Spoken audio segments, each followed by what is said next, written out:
I think it's time now, so we are going to go ahead and get started. Okay. So hello everyone. Good morning, good afternoon, good evening. Welcome to the IETF 120 IV working group session.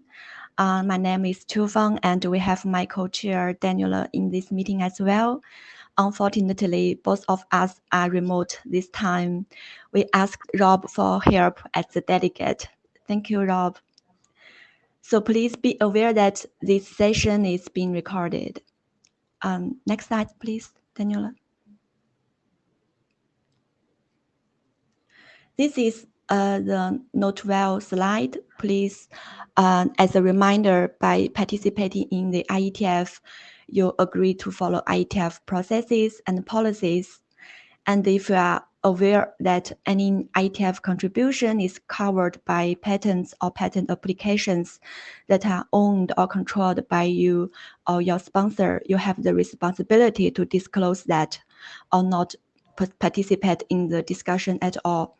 As a participant, your contribution to IETF may be made public, and your personal information that you provide to IETF will be handled in accordance with the IETF privacy statement. As a participant, please be respectful to your colleagues. And if you are not familiar with any of these points, please take a look at a couple of BCP documents and make sure you're fully familiar with this. Next slide. And the IESG has asked all chairs to remind their working group of the need for appropriate behavior. So when you make a comment, please be respectful to your colleagues and keep your comments impersonal and professional. Let's focus on the technical discussion. Next slide. This is about the IETF 120 meeting tips for both in-person and remote participants. We use the Meet-Echo interface to join the meeting. And if you are in person, please make sure to sign into the session, use the Meet-Echo to make sure that your participation will be recorded. And we use the Meet-Echo queue control to join the queue and make a comment. For remote participants, please make sure your audio and video are off unless you are chairing or presenting during the session. Next slide. And this slide is about the Meet-Echo information as well as the participant view of controls and tabs. Next slide. For note taken, please help us take the minutes. Only the discussion is to be captured. I have sent the link to the chat window, so please help take the minutes. And our session today is scheduled to be 2 hours, but we don't have a very packed agenda today. So if the discussion ends earlier, we may conclude the meeting earlier. And the IV meeting material is available during and after this meeting. Next slide. As a reminder, most of the times we are working remote. So as chairs, we would like to remind the working group, please make use of the mailing list. Even though we have the design team weekly call, we may have some discussion where they're called, but the working group consensus is determined on the mailing list. So please be aware of that point. And if you have specific topics that you wish to be covered, feel free to make requests to chairs, and we may arrange a set of virtual meetings for you and as needed. And we also have the working group WebEx meeting resources as well. Working group members can make requests to chairs, and we will arrange the meeting for you. And also be aware that the meeting information will be announced on the mailing list and be completely public. Next slide. And this slide is our agenda today, which is short. We only have 3 presentations. So Italo will first lead the discussion of a young data model for network inventory, and then followed by Bo to present the network inventory, software extensions, and inventory topology young models. And then I think the last presentation, Camilo will lead the discussion of the asset lifecycle management and operations, which includes the problem statement and the young data model. So I think we have a fair amount of time available this time for sufficient discussion. Okay, any agenda question? All right, I think then we will have my co-chair to present the working group status. Go ahead, Daniela. Thank you. Thanks a lot. So let's go through a very quick update of the status of the working group. So, core model. The work is in progress. Everything is done and tracked in GitHub. Here is the link to the repo. We are hosting weekly calls. If you remember, a while ago, we were having alternatively interim meetings and weekly calls dedicated to this draft. We didn't feel the need recently to have interim meetings, so the Wednesday slot is fully dedicated to do progresses on the core model. Once again, if you feel the need to have weekly calls, bi-weekly calls, whatever, to speed up your work, make it easier, feel free to ask and we will accommodate it. Then we have a second draft now, which is in the adoption call.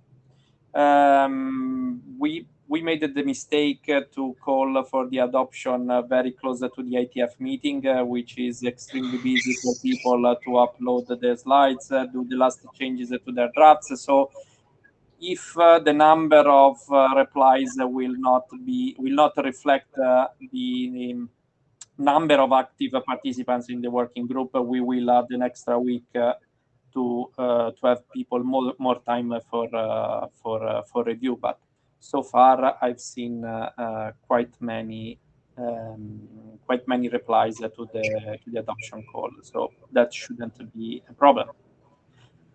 In parallel, we also started the IPR polling for the Almo draft.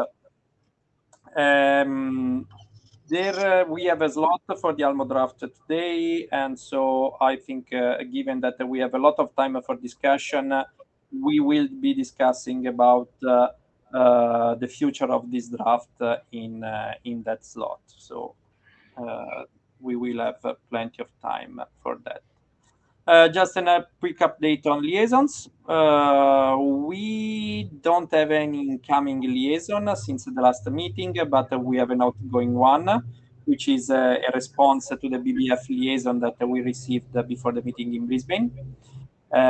Basically, where they shared with us the fact that they started working on a new topic called the network resource model. In which they were asking us some questions, and we provided a formal feedback in the shape of a liaison. If you remember, this is something that was sent on the mailing list to get feedbacks from the entire working group. This is it. So I think we can directly jump to the first presentation, which should be run by Italo, if I'm not mistaken. Hello, hi everybody. I'm Italo Busi. I'm presenting on behalf of co-authors and contributors. And the status on the base network inventory model. Next slide, please. We made a few changes since the last IETF, which are mainly minor additions and minor editorial fixing, plus some errors and needs addressed. Next slide. Okay, we have a lot of open issues. I try to categorize these open issues into two groups to see if we can speed up the completion of the first phase of the base model. So some issues are really blocking. I don't think we can progress to working group last call without closing them. Other issues maybe are not really blocking. If people want to have a phased approach, we can deliver a first version of the model and then do an update of the model. So that's the categorization. So what is blocking is definitely how we model port and breakout, because I don't think we can have a base model without this solution supported. We have some discussion about terminology and scope. We would like to make sure that what we do in the base model is not blocking the ALMO progress. So everything that ALMO needs from the base model should be covered, and then we need to clean up a little bit the editorial to make the quality of the document ready for a working group last call. There are other issues that maybe can be addressed either by documents which augment the base model or by BIS of the RSC without any major issue. So if you want to add the new attributes or new inventory elements, we have a discussion about reporting the links.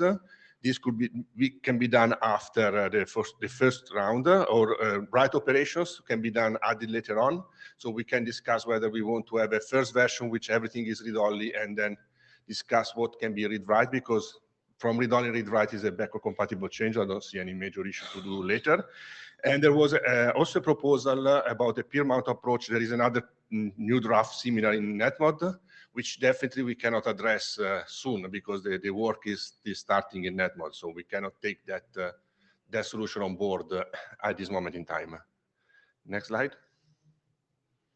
Okay, we are a little bit in slow progress, because we are discussing how to model port and breakouts, and what are the issues that we are facing during the design team discussions on Wednesday is that there are different use cases that have to be analyzed, and we have not yet finished to collect all the use cases. Every time I look at this issue, a new use case jumps happens, and there are no standard references, so it means that we have to look around on what you will see later on in the presentation. What I'm doing to understand, to describe the use cases, typically taking a picture somewhere on the web, trying to use web from no major vendors, so there is no advertising. And then we have three solutions, at least. People are split toward three solutions. So all the three are based on existing models. Some are trying to reuse as much as possible RS-348. Some are more aligned with OpenConfig. Some are more aligned with ONF TAPI. And we are analyzing these options. The details of all these three options are still not fully understood, so there are still some discussion and investigation.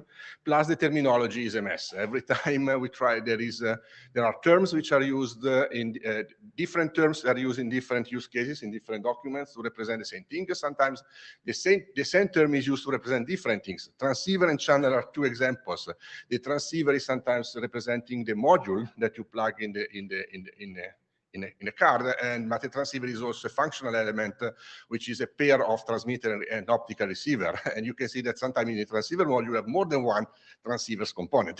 So that's and channels. OpenConfig uses, for example, channel for host channel and line channel, and I spent at least a couple of days until somebody clarified that there were two different meanings. So that makes things more complex. Okay, next slide, please. Okay, just to write down a bit the scenario that we are considering. We are considering basically four cases of ports. What we can call non-pluggable integrated ports is a port which is in the front panel of a board.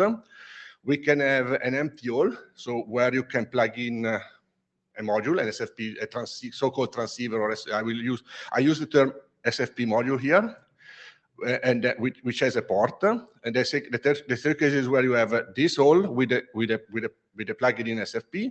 And the first case is where this module is somehow integrated into the board. So the difference between 1 and 4 is blurred, but we said, okay, let's focus on the first three. Once the first three are clear, I think the number 4 may be straightforward. And another misperception we notice is that sometimes people tend to associate 1 with electrical and 2 and 3 with optical, but we have found solution where there is an RJ45 pluggable transceivers. So at the end, maybe the model should be the same, no matter whether the port is optical or electrical. And we had some discussion, and from the mailing list, the feedback was that people want to understand also how the breakout ports are modeled before we can take a decision about how to progress. Next slide, please. Okay, we had some discussion about connectors. So here is just, you can see examples of connectors. The RJ45 connector is well known to the world, but you can see that when you go into the details, the RJ45 is one connector with multiple pins, where every pin is used in transmission and receive direction. Where we have what is called, I read many definitions in the web, I will call it simplest optical connector. Is a connector which contains only one pin, so you have only one fiber, and that in this fiber you can send traffic in TX, RX, or there are situations where you have a bidirectional communication over the same fiber, or what that people call duplex optical connector. In this case, is one connector with two pins, so you plug and unplug all the pins at the same time. You cannot plug pins independently, and you have one pin for the TX and one pin for the X. And we have the case of the MP optical connector, which is very similar to RJ45. If you see, in multiple pins, and each pin can carry traffic in the TX or in RX direction. Next slide. Okay, this is just to show the example of an RJ45. You can see there are a sort of transceiver where you transmit and receive electrical signal. You have multiple pins, and the connector can be either integrated on the board or can be pluggable on a transceiver. Next slide. Then we have what we can call as a use case a single channel optical port, where that's where you can see here, it took me quite a while. You have on the left, yes, you have 4 electrical channels, which are called in open config OS channels. And on the right, you have 2 optical channels, which are line sign channels. So you have only one single lambda in the TX and the RX, which goes over 2 fibers paired on a duplex connector. Next slide. And you have only one interface, one, let me say, connector. So then a separate case is when it is optic. No, next slide. Okay, this is a case where you have a sort of multi-channel, but here you can see there are 8 host interfaces, 4 line interfaces, 4 lambdas, and the different optical signals are multiplexed over 2 fibers using WDM. And there are use cases where this type of configuration is used to support only one interface, which we can say is non-breakout, or case where you can create more than one interfaces over this configuration, and you allocate one or multiple lambdas to a given interface, which is the breakout configuration. Next slide, which is, okay, this one, the most common breakout one is where you have, is similar to the previous one. You have again 8 host channels, 4 line channels, but the 4 line channels goes over the same lambda over different fibers. And then you put them together using an MPO port. So you have 4 pairs of fiber which go over the same cable, and you have only one connector where you plug and unplug all the fibers. And then the connector, you can see, is an MPO port, and typically the use case I've seen is that the association between the channel and the TX and RX pins on the MPO is fixed. It's not configurable. It's not something flexible. And again, here we can have, sometimes you can use this 4 channel to carry, for example, one 400 gigabit Ethernet interface, or you can carry 4 different 100 gigabit interfaces that can go to the same peer or to different peers. Next slide. Okay, these are about the fact that there are new use cases. The first one was mentioned at the end of the last call, so we have not analyzed. The second one, I found it on the Google when I was preparing these slides and looking for some figures. And these two use cases are slightly different than the one we are discussing, and we have also to consider those use cases to make sure that our model is complete. Next slide. Let's just to give an heads. Okay, so now we can go into more details about what are the different options that we are analyzing and what are the gaps that we have identified and the points that requires more clarification to address the use cases that we have considered so far. And none of the gaps, for every options, I don't see any real roadblock. So if there is a gap, it can be easily addressed. So that's why we cannot drop any of the three options at this moment in time.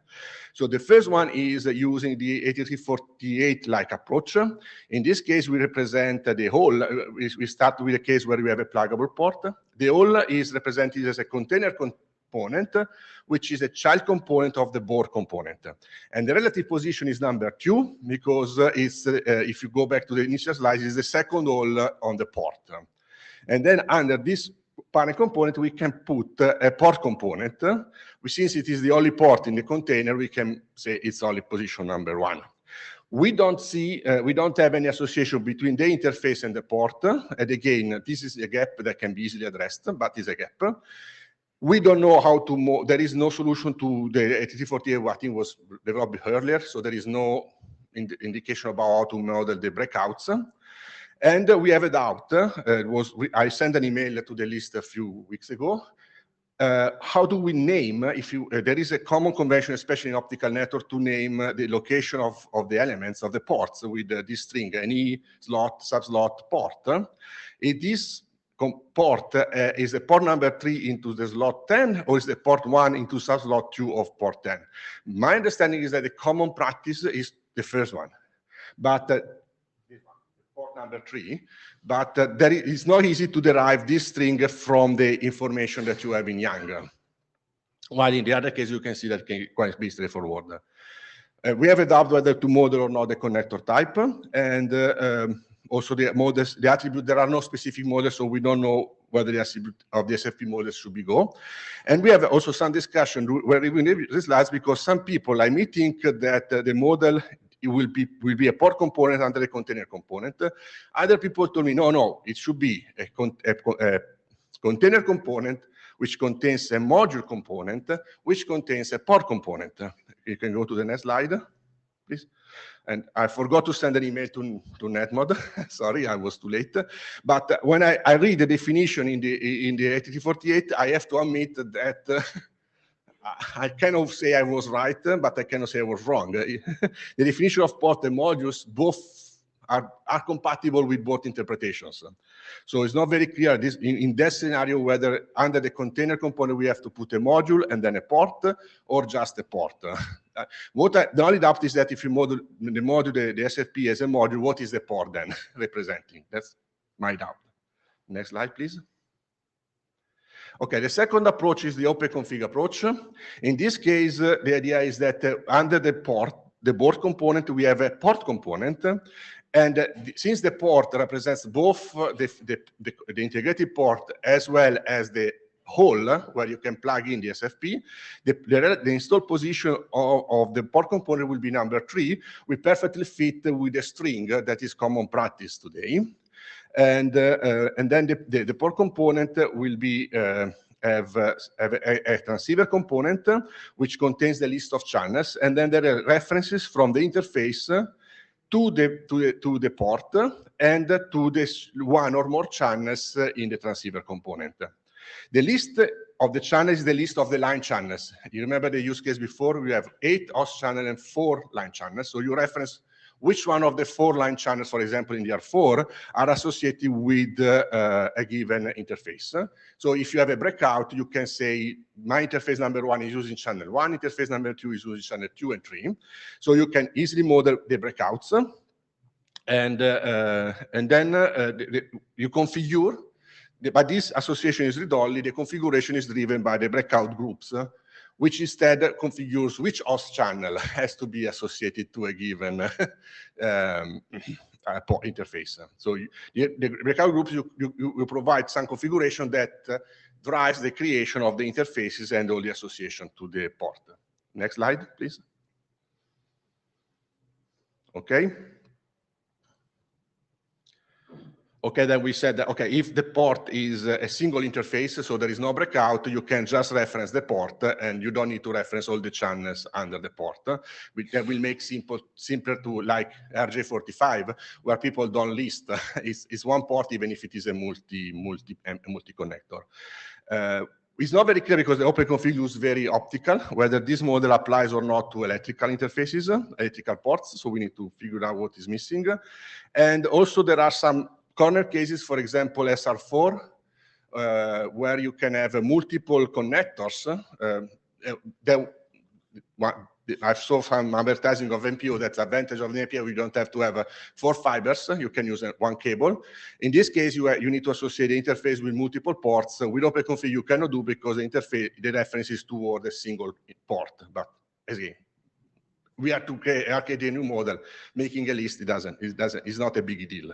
Next slide, please. Okay, the third approach is TAPI. In TAPI, we have some discussion. It seems that TAPI supports the breakout for MPO. The breakout with WDM is not very clear if it is in the inventory model. It seems to me it's more on in the functional element, in the functional model. So it's not covered, but I didn't have time to follow up with Nigel on this. In TAPI, what you have that you have an holder, which is under a board, which is an equipment. And the equipment has a list of what are the holders. And the holder has a name, which is a string. So this attribute exists and can be written arbitrarily. So even if the position of the holder is number 2 because it's the second hole, you can still write in this string whatever you want. So you can still write in this string the normal practice word. So it's not something you derive automatically from the information in the YANG, but it's a new attribute that you can add, and you can put whatever you want. The other point is that, and then under the holder, when there is an equipment type, which is an SFP, which is plugged in this holder. In TAPI model, there is no information about what are the connectors, what are the pins, but it's just implicit in the model, but it's assumed that you know. So what you do, they create an access port, which is basically an entity which is doing the bridge. So the access port is basically providing a references to what are the connectors and the pins in one or multiple equipment. So you can have connectors on different boards that are all together representing the same access port.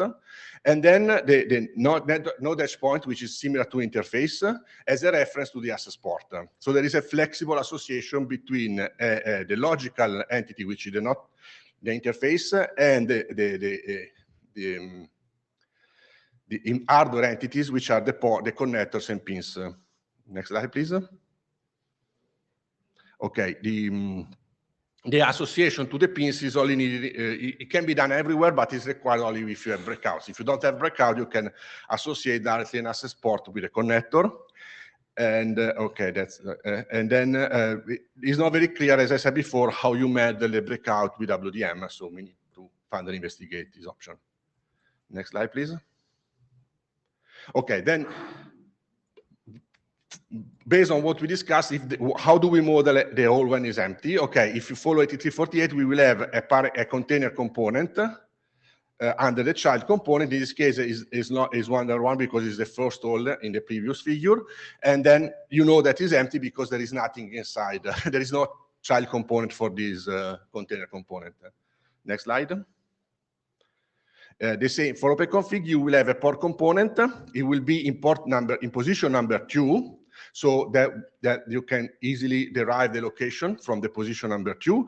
And the empty is telling you that there is nothing inside the port. So the port is empty. The pluggable port is empty. Next slide.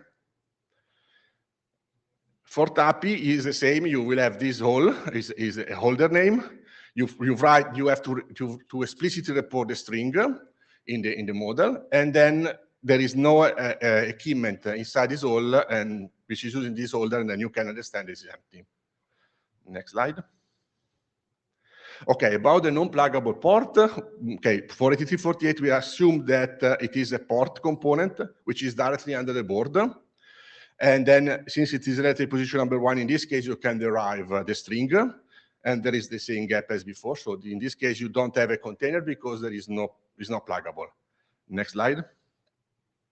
In case of OpenConfig, is similar to the other case where it was pluggable. The only difference is that the transceiver component has an FRU flag, which is false. So if the FRU flag is false, means that the transceiver component and the port are all integrated into the board. There is no pluggable component you can plug in, plug out. The rest is the same as before. Next slide. Okay, TAPI is slightly different because in TAPI, since there is no modeling of the port or the connector, in this case, the access port is going to point to connector and pins which are located directly over the board equipment. So you don't have anything to represent this port because you directly references the connector and pins which are associated to the board. Next slide. Okay, that's all about the port and breakout. So as I said, we are in the process of analyzing all these different options, and we didn't find any arguments in favor, any breaking arguments that is favoring one versus the other at this moment in time. So I was maybe I don't know. We can open the discussion on this point if there is any input or feedbacks. A lot of them.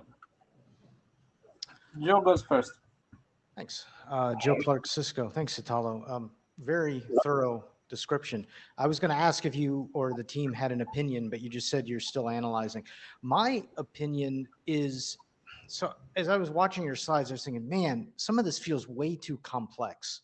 And I was saying, what would am I? And I was looking at our NetBox instance. I said, what am I really modeling here? What do I really care about? And I realized that I'm not an optical engineer. So optical has some use cases that I'm not considering. But I was like, I maybe for me in my operator role, what I really care about, I want the FRU. So if it is a pluggable, I want to be able to have that as a module in a container because I might need to RMA that. And beyond that, I want to know the connector type. And I'd want to know like what, even maybe to the cable, like if this is a fiber port, is it a multi-mode, is it a single mode? That's the type of thing. The pins, I don't care about. The lambdas, I haven't had a need to. Yes, we use MPO ports, but those are passive. Like we have an MPO breakout that'll take us to an actual single mode interface. So I guess short answer is my advice, keep it so it's capable of being simple. So people might want to use this if all they're doing is like DSIM type activities and they don't need the optical. Have that as an ability, but keep it simple. Yeah. And I don't know what the right answer is, but the open config kind of looked like it to me. I fully agree with you to make it simple. The problem is the MPO and the breakout that is making, because without them, that's what I'm pushing a little bit during the discussion. If you have an MPO cable like RJ45, it's an MPO type like, but it's a single interface, a single component, single port you can manage as a single entity. When you have a breakout, that's where the complexity increases because then you have multiple interfaces. So you need to understand which interfaces goes where. And that's where things becomes more complex. And maybe this is a Ciscoism, but like when I plug in a breakout, I get like 4 different ports. And yes, I need to know that that's a breakout cable, but then I have maybe logical interfaces on top of that physical port that I care about. So all I need to know is I have a breakout connector here. And from a physical inventory standpoint, I don't care as much. Maybe I don't care as much beyond that. Logically, I do, because now I have 4 interfaces. That okay, so your point is that the breakout model should belong to the logical view and not to the inventory. That's a good input. Thank you. Mahesh, I think Joe pretty much stole my thunder on trying to do that. So I do agree with him on some of the points that he mentioned, and I'm certainly not an optical expert, and thanks for all the details that you kind of supplied.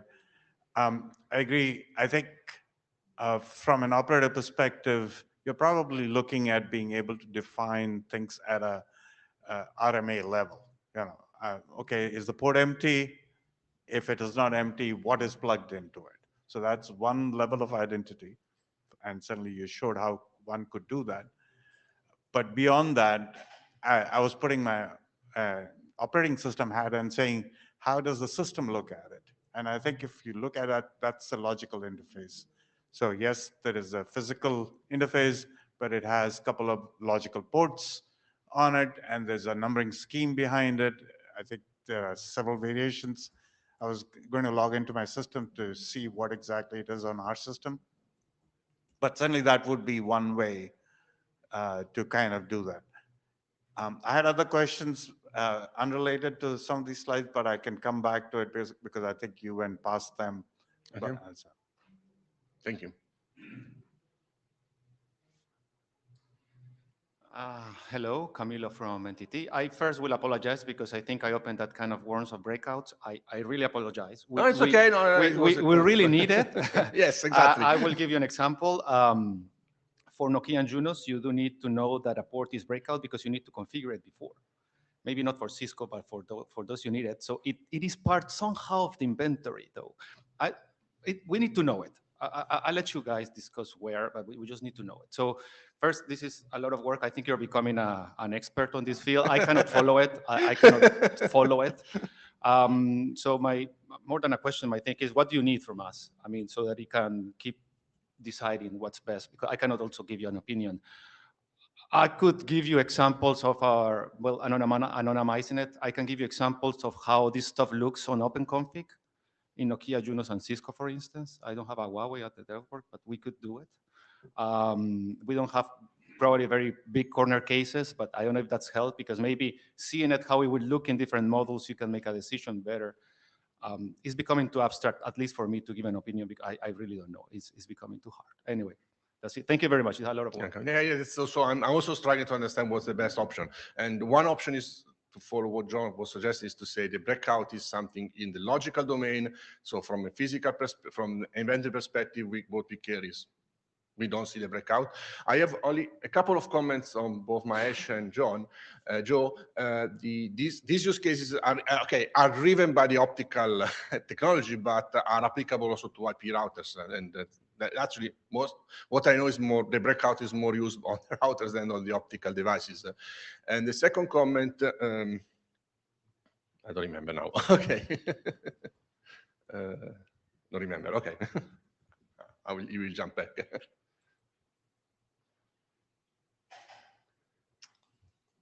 I think I'm up next. So I've got a few comments here. So before I was doing network manageability, I implemented the breakout stuff on IOSXR. So I have some experience here. One of the comments, I've got a few comments going through. The difference between modules and ports in our example was that we had cases where you could have like modular cards that would be plugged in. Yes. And within those modular cards, they would have modular ports and things. So I would definitely keep the ports to being the pluggable optics, or that equivalent, and the module is something higher than that if you want to have it. That's what I would do. I thought your presentation was very good. I didn't understand your naming example where it went from like 3 down to 2. I understood the ones where you had. Okay. Can you go back to the initial slides? I think Danielle will need to do that. Okay, yeah. The one at the beginning, yeah. So I understand these ones I understand Yeah. make sense. Go Is back. At the beginning. Yes, yeah. The one with the figure with the slot and the 4 ports together. Yeah. That one. Okay, you see, if you count the ports, Yeah. is the first one is 1, the second is 2, the third is 3, the 4 is 4. Yeah. But if you look at the whole, the first hole is the hole number 1 is port number 2. The hole number 2 is port number 3. So if I model the hole as a container, the position of the hole in the board is 1 and 2. If I model the hole as a port, then the number of the port is 2 and 3. So for me, I think the number needs to be that when somebody walks up to the line card physically and counts like the physical integrated ports and the holes, that it's just numbered probably in a linear number sequence. So the one where you split it out further, that was confusing to me. I didn't, again, on the slide, I don't really understand the distinction between 1 and 4, which you mentioned. So I would think they're probably the same. In terms of how you model this, the TAPI one looked complicated to me, and I don't know TAPI, whereas I've got a lot more familiarity with like open config approach and the other one effectively. So I think that those are the ones that would be more natural is what I would expect. And I'd like to say that there is, I think, a benefit within the industry if we can align with open config, not use their models, but have the same structures where possible, because implementations at the moment, they're all implementing open config study for these devices. And if we want to get IETF models to get traction, then it helps if they're easier to implement. There's less friction between the two. So I would make that recommendation.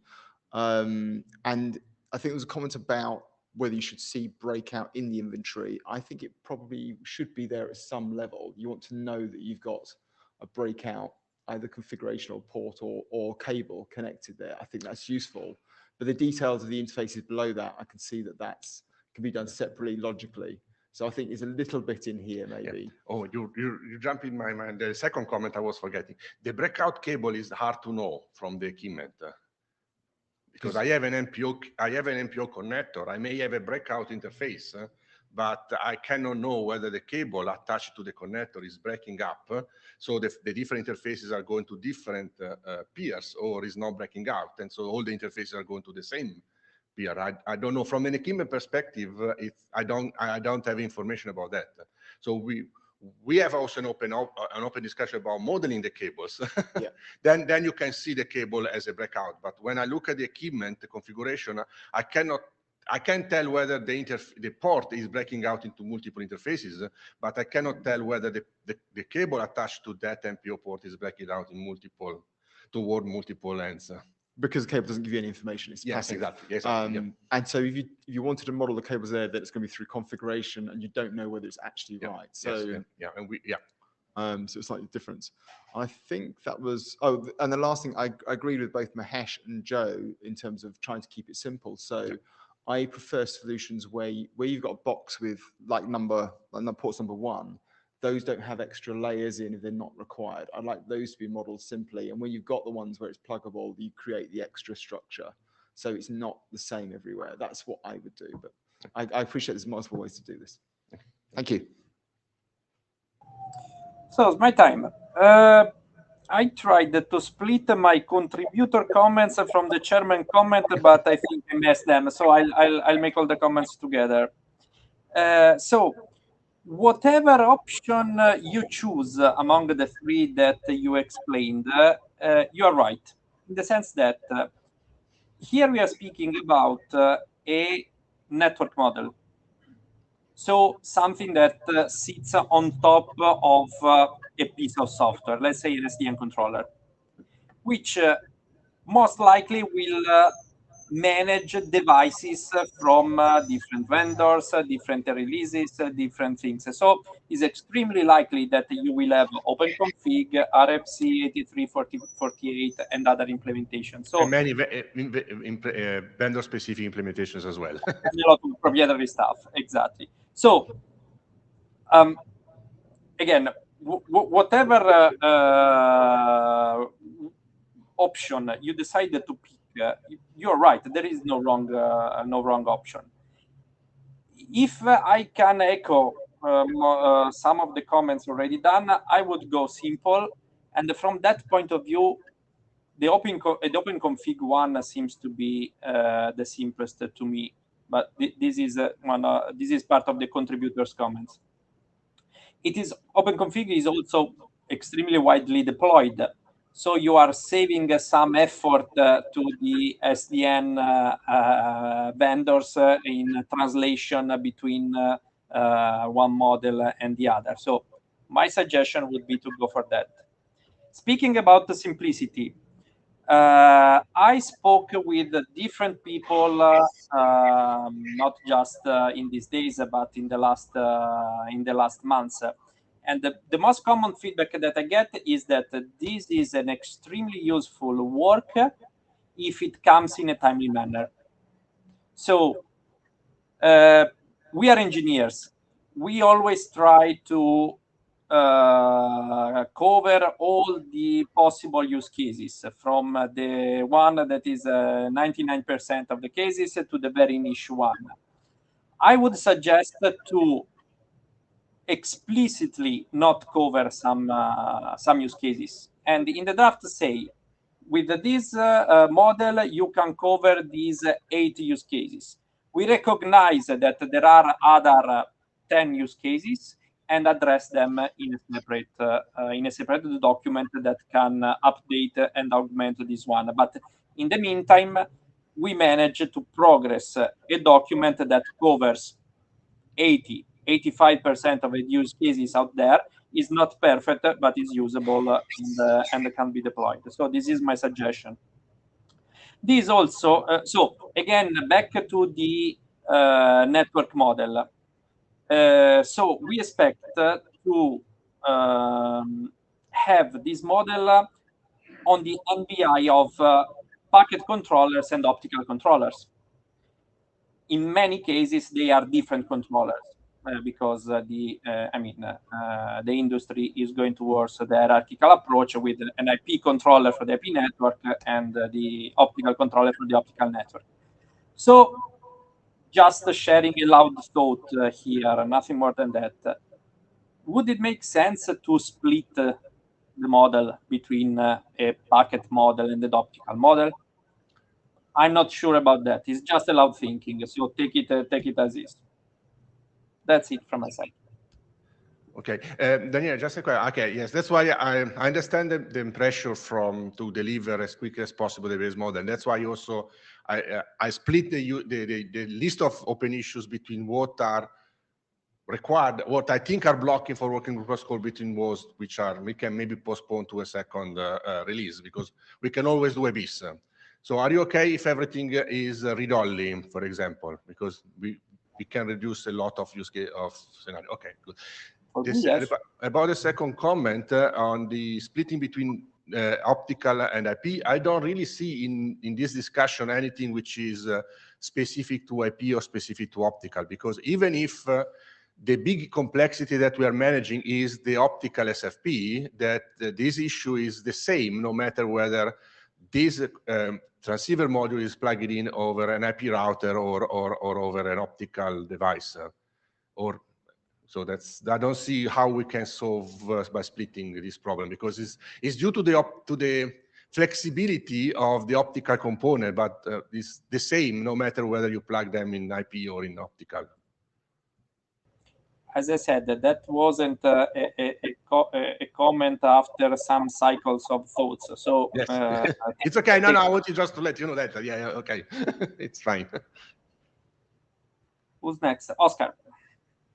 I know, and regarding your last point, I think the main, let's say, use case that we have now for this part is precisely the pluggables in the routers. So it's IP optical. So don't split it. So because it's that's the use case. And you mentioned before that, okay, you like the open config approach because it's common, it's widely implemented, and so on. Yes, I like it too, but we need to have some guidelines there. I have observed like 6, 7 implementations, and I think the differences come from one or a couple of facts that we, maybe I don't know if we can address them or not. One is, can we agree or can we find a definition of port? Because it seems that maybe the port comes from your option number 1, which is the typical RG45 port, where, okay, everybody knew what was a port. Right now, what I have observed is some people is modeling the second option that you have, the empty hole, as the port. Okay, so this is the hole is the port. So you see implementations that you put your of OpenConfig, yeah, OpenConfig modeling the router. So there you see the hierarchy of components. You see the line card. In the line card you have a port, and on the port you hang the transceiver. Well, so this is Oscar, this is because when you read also the documentation on the web, you will see people calling it a pluggable port.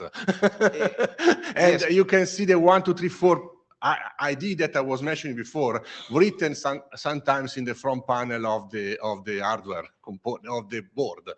So, yes, so you're right. So because there is no that now we are mixing the concept of what does the port mean and what does the hole mean. So, and I've seen other implementations that what they did is they create an intermediate component they call a slot, and as in OpenConfig you are free. I mean, you have a list of comment, you can do whatever you like and put the hierarchy that you like. So they put these intermediate components because it helps. So this empty hole that is not, let's say, not modeled, they model it, okay? Because you can model it. I mean, nobody forces you to not, you can do it.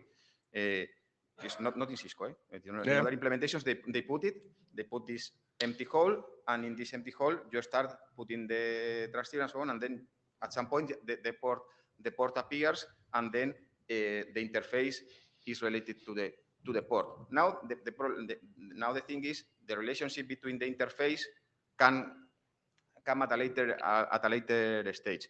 So what I would like also from the working group is that we can have a clear definition of what is port, and if the question, if we need to model this whole, okay? If we need to enforce also the holes also, because also some other, or give also some recommendations, because sometimes what I see is that some people put all the empty holes are advertised, okay? So you got all the list of holes, so you know how many holes do you have, and some other implementations that are only caring about the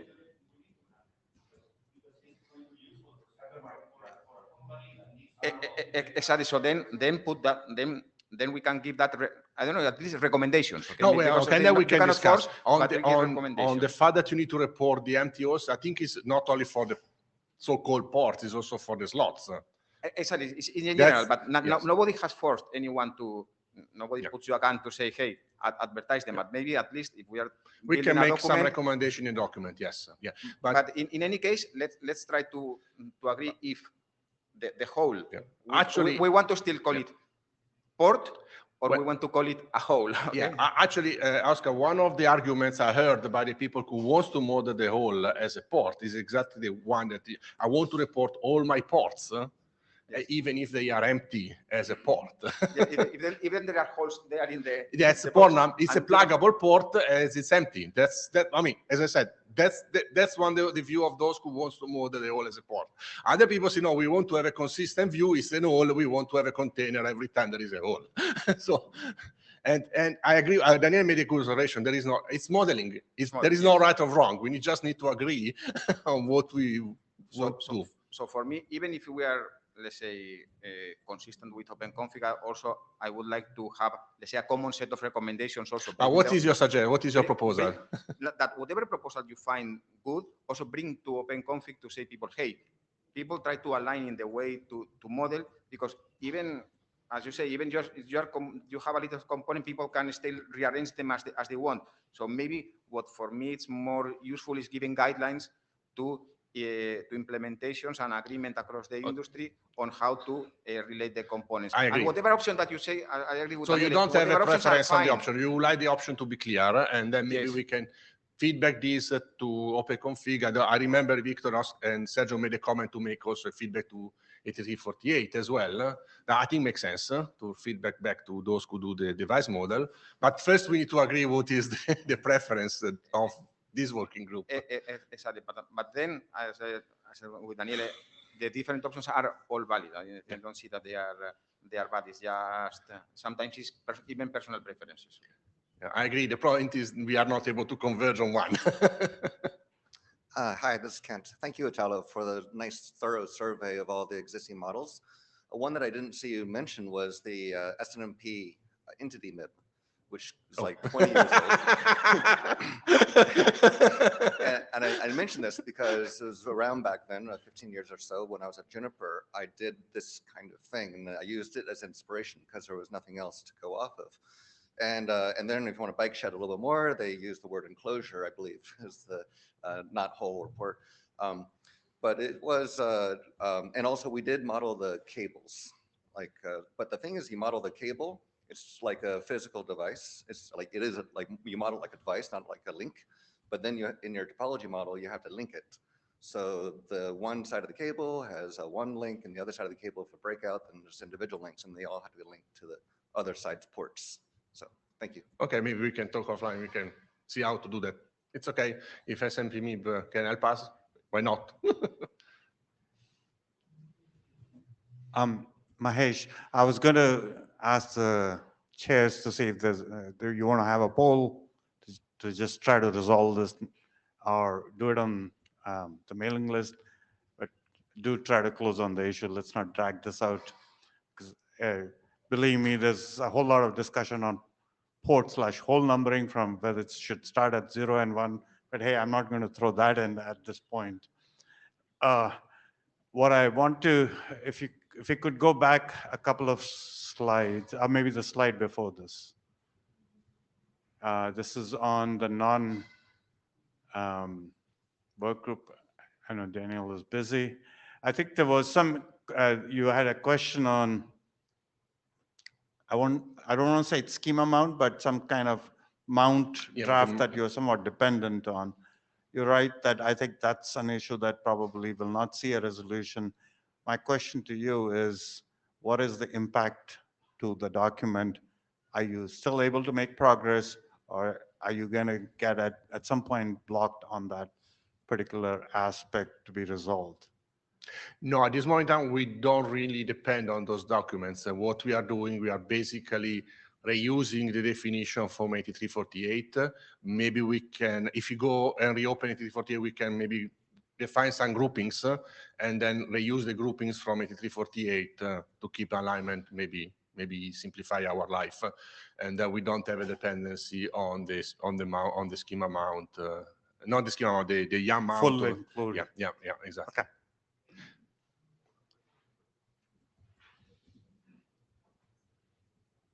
Okay. Okay.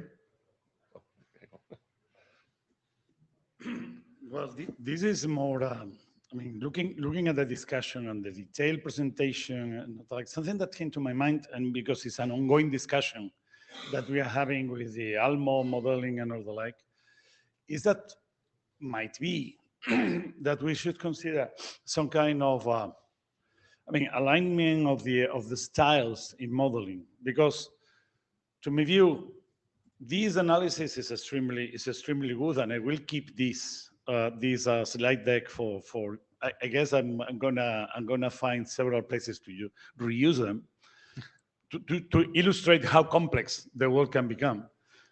And the idea, precisely looking at that complexity, is whether we could, rather than identify one by one, I was wondering whether it makes more sense to have a more dynamic approach to the whole thing.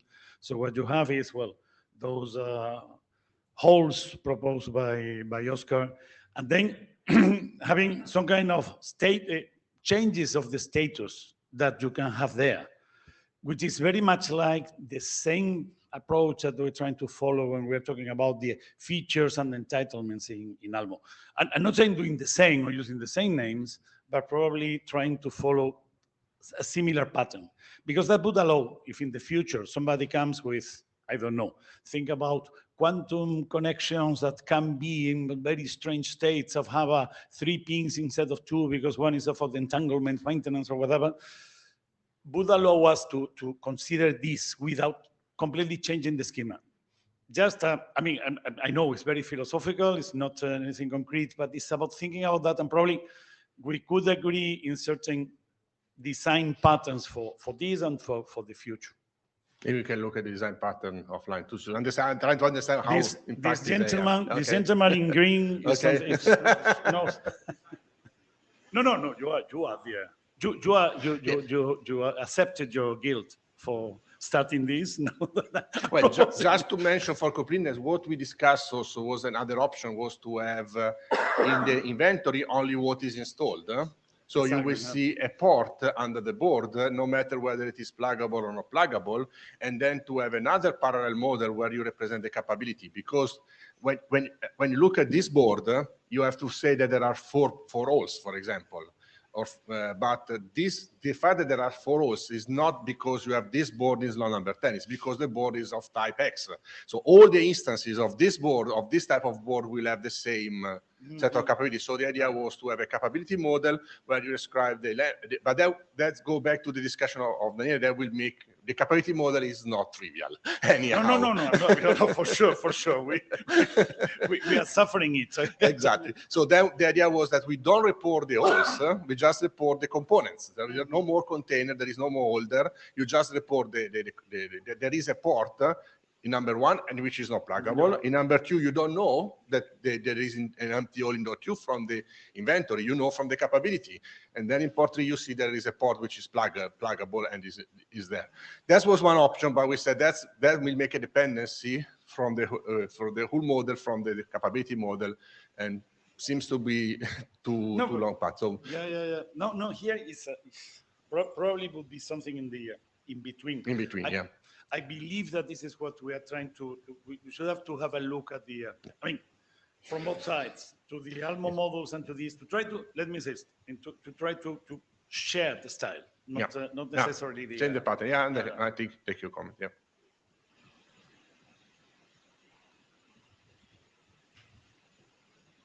Okay.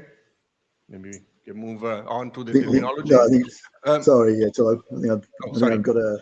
Sorry, hi, Nigel.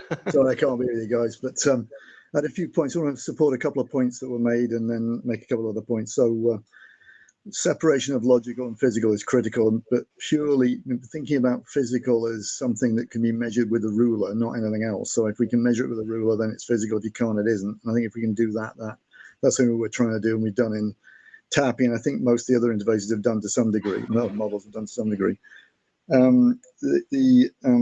Pluggable is an equipment, as was mentioned earlier. It has a serial number and a type, and you have it in a spares holding and so on. So it really ought to be modeled in the same way as any other equipment.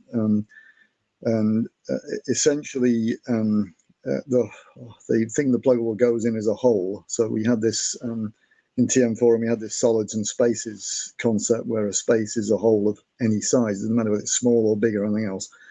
So trying to get that uniformity, I think, just helps ongoing. If you then have plugs or something silly like that, or deeper equipments and so on, line draws and old-fashioned things like that, you can nest the physical things nicely into holes. But I do agree very much with the point that the representation of the holder, if your point you were making just now, is very much of a capability statement. You don't really need an instance of it if you've got the capability model.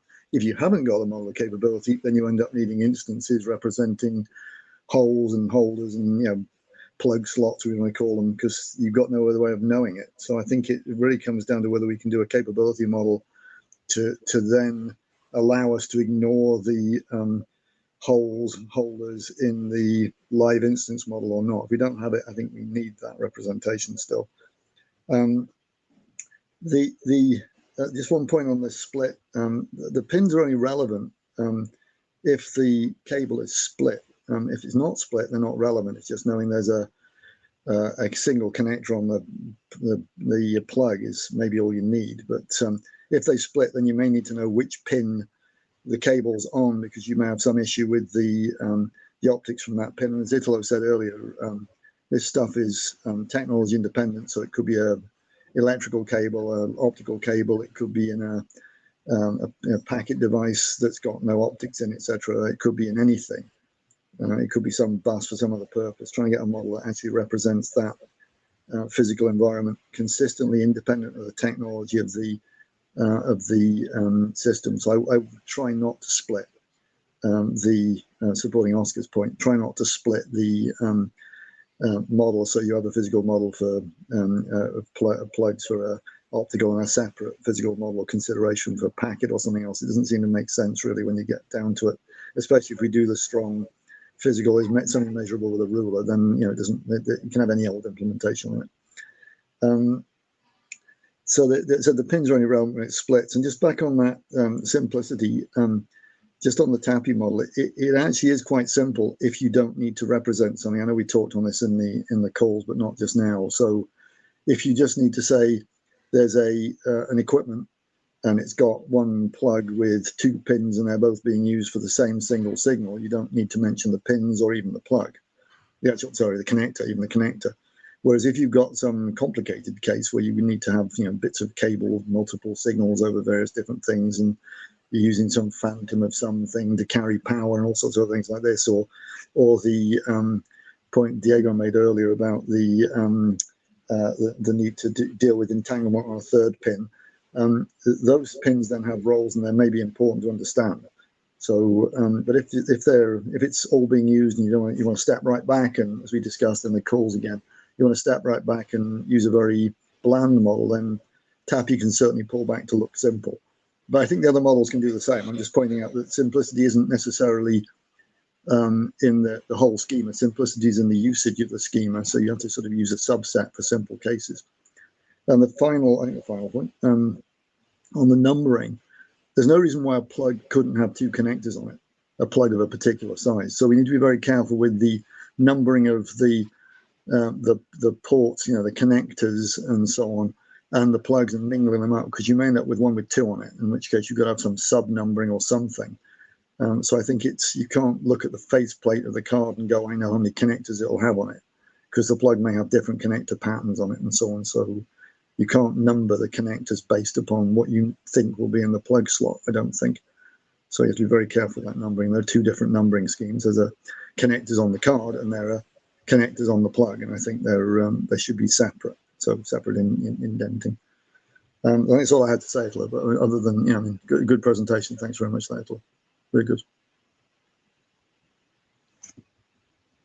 I'm finished now. I think Victor was still in the queue, actually. Yeah, Victor is next. Yeah. So, well, first of all, thank you for the presentation, and not to you, but to everybody that is on the team, because I think you are doing a great work.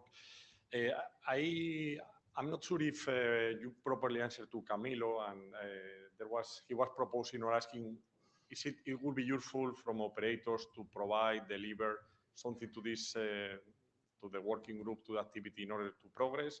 He was saying the examples of the different configurations. Is there something that, let's say, as a community, we can do also from the vendor side to provide you more samples? Do you need something? We can work out on some examples. Yes. Maybe useful. Yeah. Just taking time. That's no. I'm going back to fine. the comment. I think you didn't answer straightforward. I think maybe it could be good. Yeah, definitely having some examples of what you need will be helpful. Yes, definitely. We are doing something already in the transport and via design team in SICAM, but it's more for optical use cases. If you need something else also, well, let us know, and we can talk. We can get some examples and we can start looking at them. Yeah. About the alternatives, I would like to understand a little bit which will be the procedure if we follow the OpenConfig approach, because we do have in IETF already 8348. We will have to create a base version of 8348 to align, let's say, with the new approach. Will we and how we will manage the different versions of OpenConfig, because it may change at some point. So what it will imply following this path? You're asking me or the? Yeah, well, I don't know. I mean, you understand maybe. Yeah. Well, I think you say OpenConfig like is something that I haven't. I put like because we don't need to take everything. We can take what we think is useful from the config into here. We don't need to exactly copy every single leaf. I think everything is still open to discussion. On the details, we can go and further discuss. For example, the empty, I see maybe the empty is not needed, because if you have a transceiver component under the port, maybe that's enough. You don't need the empty. Whether we need to have a group, breakout group configuration and the state, maybe with an MDA, we can just configure the state. That's just thinking. Things that jump into my mind when I see the solution. Your proposal is not to, let's say, mount the models, but to create a model that it will be similar. Okay. Yeah, exactly. Yes. And finally, in terms of speeding up the effort, the work, and so on, we have a recent discussion in the digital map. When we are moving in one direction, we can end up finding that is not maybe a solution that is good enough. So I understand that all of us, we would like to have a solution, but also in terms of implementation, in this case, these standards are implemented in some products. So if now we have to redo it, it will have some implementation impact. So also, I mean, let's take our time in order to solve the use cases that are important for the community. But since you mentioned, there will be always somebody coming here and say that they would have done differently, no matter which option we decide. I mean, because it can be done, and we have 3. I think we can come up with 4, 5, 6, 7, 8 options. And there will be always somebody say why you did this way rather than the other way. It's a matter of, at the end of the day, we need to agree on where we want to go and go. But I think this is a topic we've been, let's say, thinking about it for years. Now we have created a working group in order to do it. So let's do it properly and let's take the time that is required.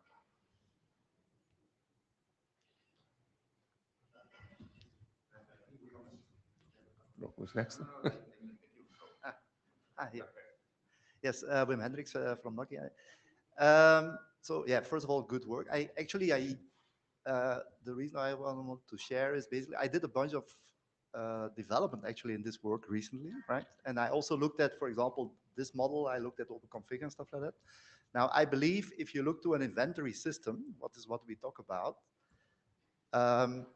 if you look what we are modeling, it's actually parent-child relationships at the end of the day, right? And so I was of the opinion that the knowledge that we have today is good knowledge, but in 5 years, there will be differences, right? Look at the breakout stuff, right, that we are discussing. It's something that came to us, let's say, since a couple of years, right? So in other words, this thing is going to evolve. The second thing that I did is that when I did the modeling myself, so it was not only IP and optical, I also had to deal with servers at some point. So basically, at some point, you end up with devices that maybe the people here in this room are not even thinking about, okay? So then I took a step back, right? Because I took all the data of all the models because I am an IP guy. So I looked at, for example, OpenConfig, I looked at this model and stuff like that. And then I said, okay, can I come up with a model that is actually generic? That I don't want to look at implementations. I looked at the implementations, but I said, okay, I want my model to be agnostic. And so the way what I implemented was basically parent-child relationship of objects, right? And for example, take the empty hole example. I have a board.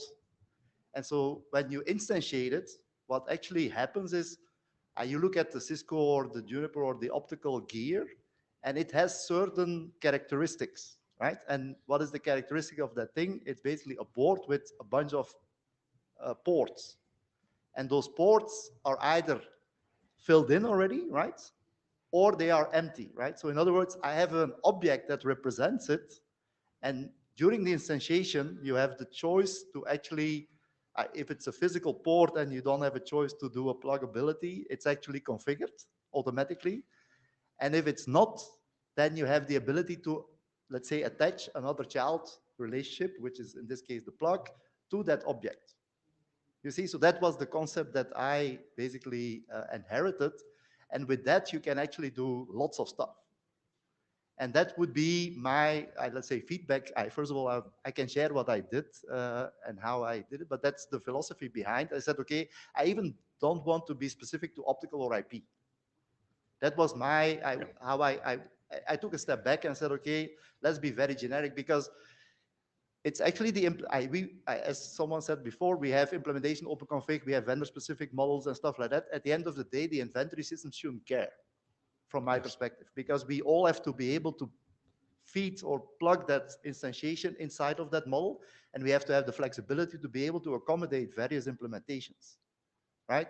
So that's, I'm not saying that that's the way we do, but that would be my recommendation, because then you have a generic approach, which is applicable, and from an IETF point of view, it's actually a good thing, I think, because then it's applicable not only to optical IP, but maybe also beyond other environments. And that also means that you don't have to be very specific on on the model itself, because the way I then implemented this, I had even certain objects. So that's a challenge that you have with Yang.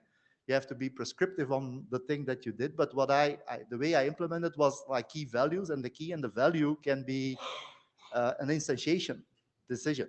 You don't have to decide. So basically the model, what it does, it actually has the ability to have key value pairs that that is not really specified inside of the model, but it's actually specified in implementation. But the model allows you to have that flexibility. You see? Well, but for the key value pairs, I think there was some discussion in that mode. You can do that via augmentations, but okay, you can do via augmentation, or you make it flexible. But that's a detail, I think, at this point. But that's kind of a little bit how I look at it, because I think the knowledge that we have right now will, over 5 years, there will be new things that we want to accommodate, and ideally you want to have the flexibility. Of course, nobody knows whether it will allow for that, but I think of it as just parent-child relationship, and that can cascade up to cabled implementation and stuff like that, and then you have the generic capabilities to be able to model.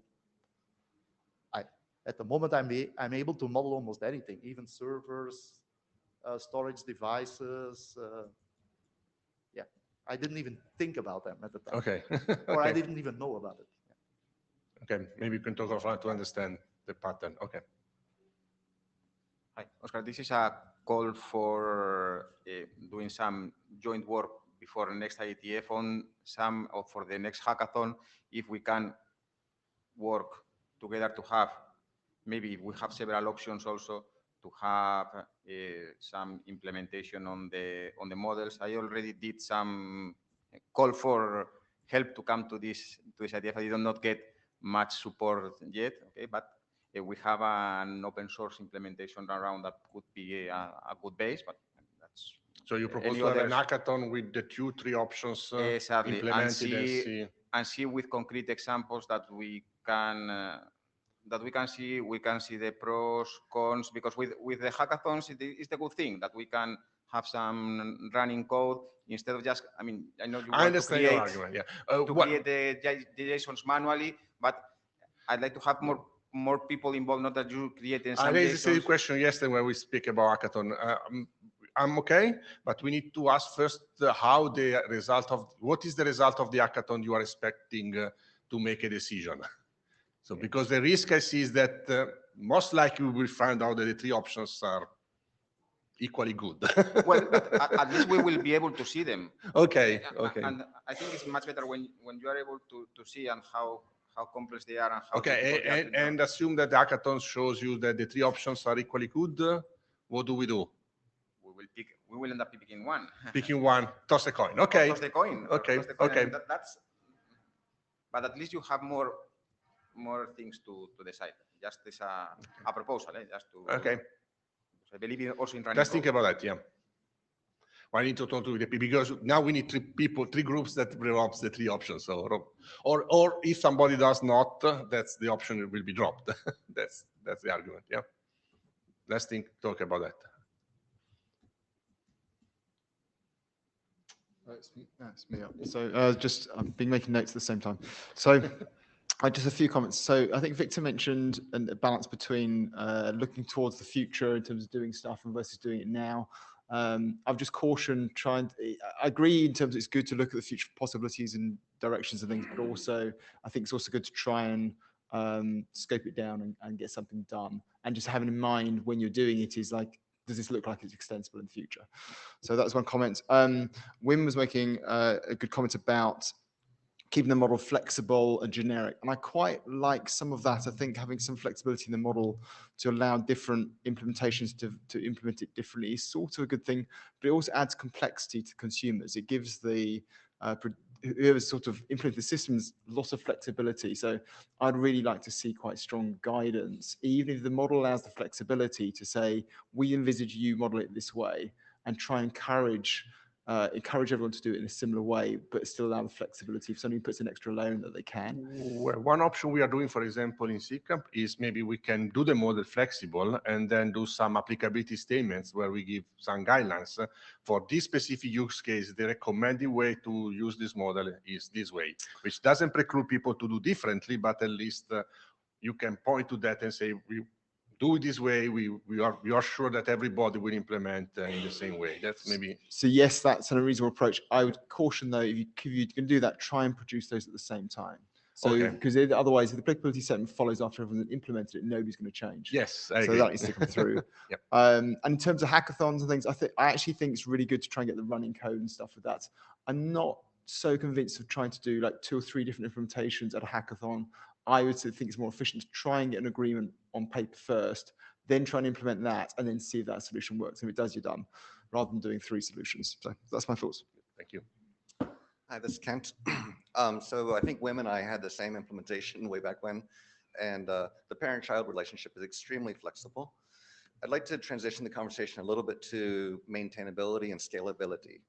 Specifically, this is more of an offline catalog or a library, if you will. And it would be desirable for individual vendors to be able to publish their information. It's not something that IETF wants to publish the information for every FRU that's out there. And so how would that work? You can almost imagine, like Joe mentioned, port type, I believe.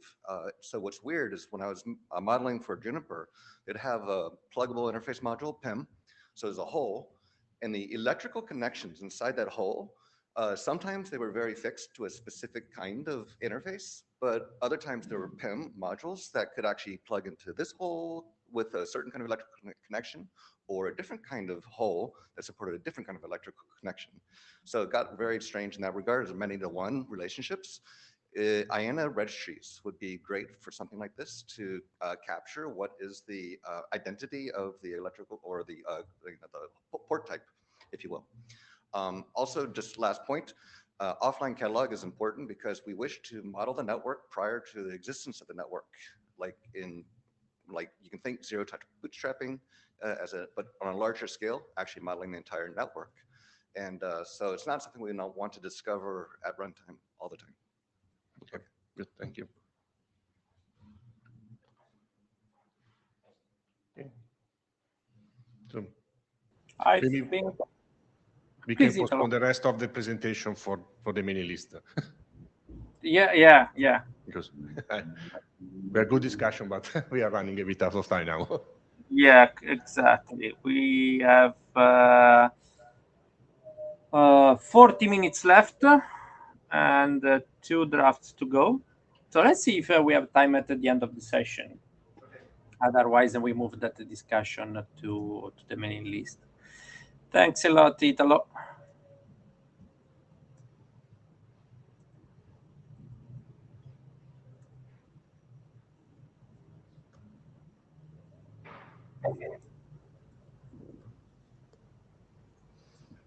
Hello, can you hear me? Yes. Let me see if I can pass you slide control. Probably I did. Try to see if you can move slides yourself. Okay, I will try. Yep. Yeah, it works. Okay, I'll get started. My name is Bo. I will present this draft on behalf of my co-authors and contributors. This is a network inventory topology model, which is currently in the process of working group adoption. So we would like to give some update to get your feedback. So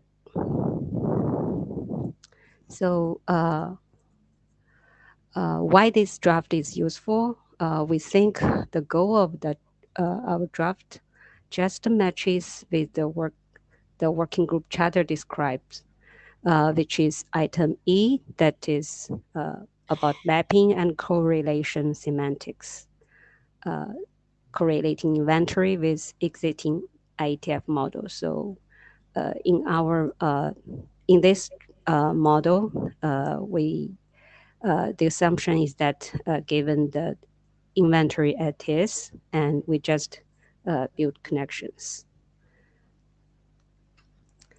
Then, in addition to the charter item, as presented by the base inventory in IETF 118, it also stated that our proposal corresponds to this specific item on navigation of inventory and topology. You can see that the proposal, the number 5 is, and on the figure it's last one. So you can see that this draft quite fits the scope of working group on the inventory topology mapping. Then on the draft status recap, we presented in IETF 118, and this 01 version has addressed the young modeling and naming comments we received in the meeting. So we thanks Italo, Olga, and everyone to provide valuable comments on this. Again, this model is trying to correlate inventory with existing IETF models for some fundamental network operations.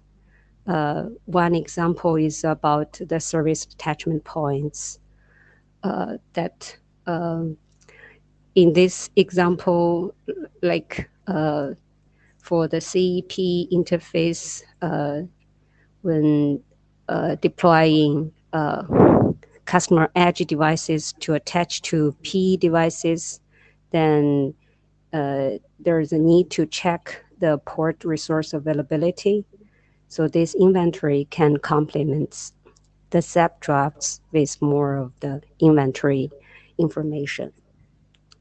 Same with network and VPN PM performance monitoring.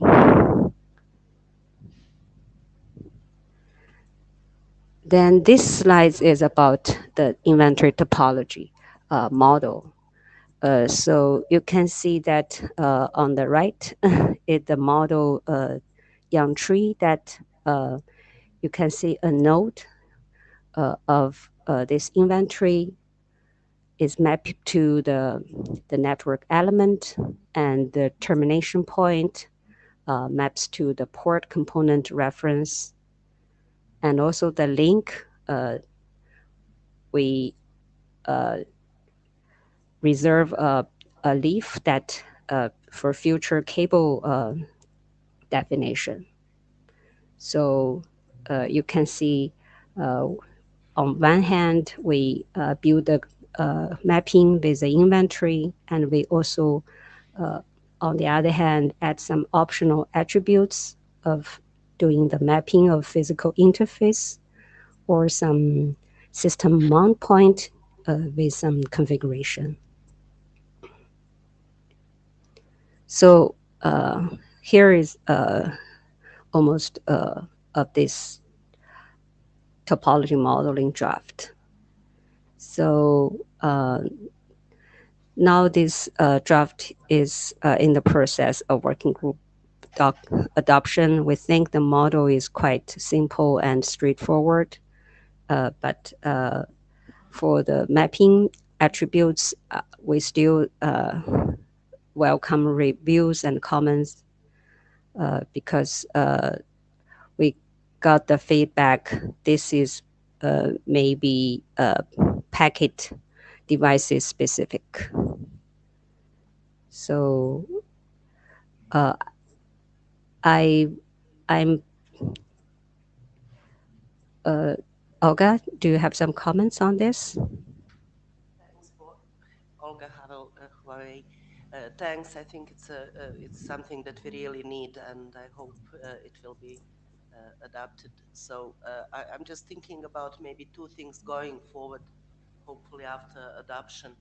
One thing would be really name is needed, but I can see that name is needed everywhere else. So is there maybe a way that we can model it for usability outside of this relationship? And the second thing is, and that's not just inventory topology modeling, this is the overall inventory model. There is some implication on all the text in RFC 8345, how things are modeled, you know.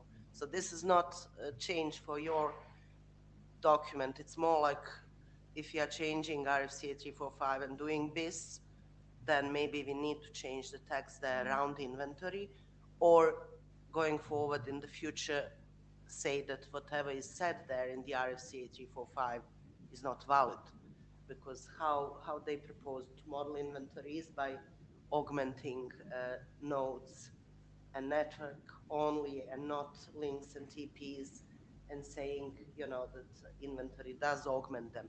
And how Ivy did it is differently, and I agree that's a proper approach, but maybe the old descriptions and everything is misleading, so we have to state it somewhere that it's, we either do BIS or we state it somewhere that that's a deprecated approach or something like that. Thanks. Okay.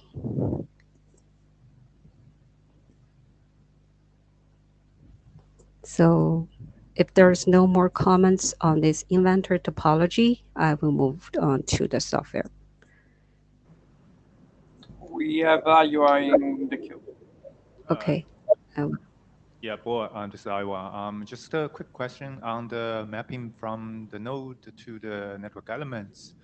So right now it's like a one-to-one mapping between the node and network element, right? Do we consider a case where like you have node that can be mapped to multiple network elements because of abstraction that you're taking on top of the inventory, or is it always like a one-to-one mapping? That's just a question from my side. At this moment, this model just considers one-to-one mapping. We don't do any abstraction because in most cases, it seems it applies most cases. If you have cases think that will be multiple, we can add into example and to see whether there needs some change. That's if you can. Okay, Send. Yeah. Italo Cusi from Huawei. Just to the point of Iowa, I think maybe we need to look at some text we had in the CCAMP draft. When we discussed that at that time, what we said is that the mapping between the node and network element can be many to one. That's since it is unidirectional, that's easy. So multiple nodes can map to the same network element. For example, if you have a multi-layer network element, you have one node per layer, then you can have multiple nodes mapping to the same network element. If you want to do instead abstraction, so you want to group multiple network elements and expose them as a single abstract node, I think the suggestion in that draft was to use the constraint topology to show how a node abstract underlay node. So we will have one node in the physical topology, which maps to a single network element, and then another node that groups these physical nodes as an abstract node. Then we don't need to create a different construct. That was the idea at that time, and I think it's the right approach to follow, rather than making this mapping more complex. Yeah, I agree with you on this. Thank you, Telo. So then I move on to the software parts.